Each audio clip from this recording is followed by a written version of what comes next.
नमस्कार।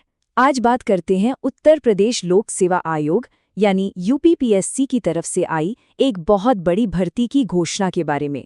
अगर कोई सरकारी नौकरी की तलाश में है तो समझे ये एक बहुत ही जबरदस्त खबर है। तो चलिए इसके बारे में और जानते हैं।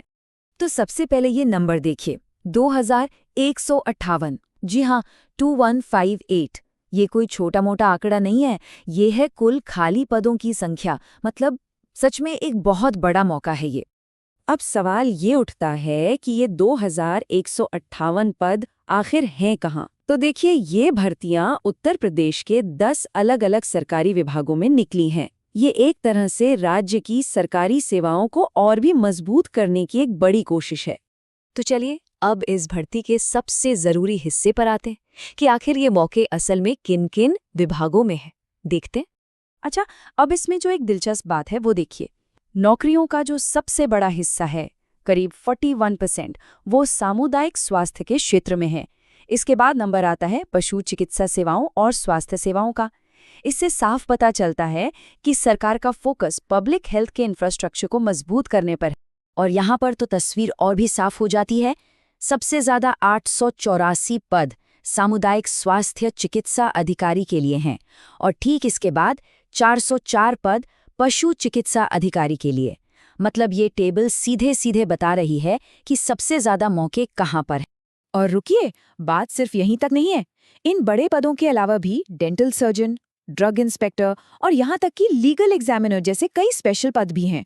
तो मतलब ये भर्ती असल में बहुत डाइवर्स है और इसमें अलग अलग क्वालिफिकेशन वाले लोगों के लिए मौके हैं।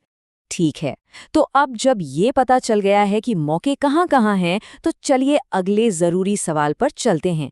इन नौकरियों के लिए अप्लाई कैसे करना है? अच्छी बात यह है कि प्रोसेस को काफी सीधा और आसान रखा गया है। देखिए, सबसे जरूरी चीज है OTR यानी वन टाइम रजिस्ट्रेशन।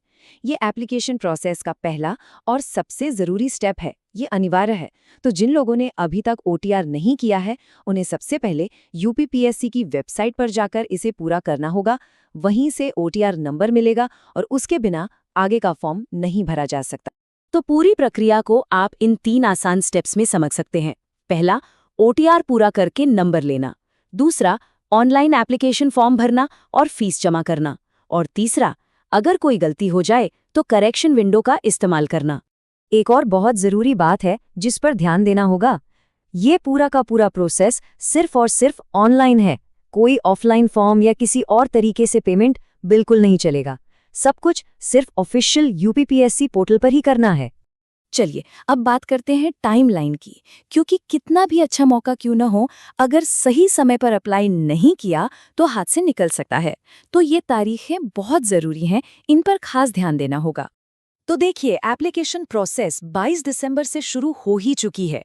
अप्लाई करने और फीस जमा करने की आखिरी तारीख है 22 जनवरी। और हाँ, अगर फॉर्म में कोई गड़बड़ी हो गई हो तो उसे ठीक करने के लिए 29 जनवरी तक का टाइम मिलेगा। सलाह तो यही है कि आखिरी समय की भीड़ से बचने के लिए टाइम से ही अप्लाई कर दें।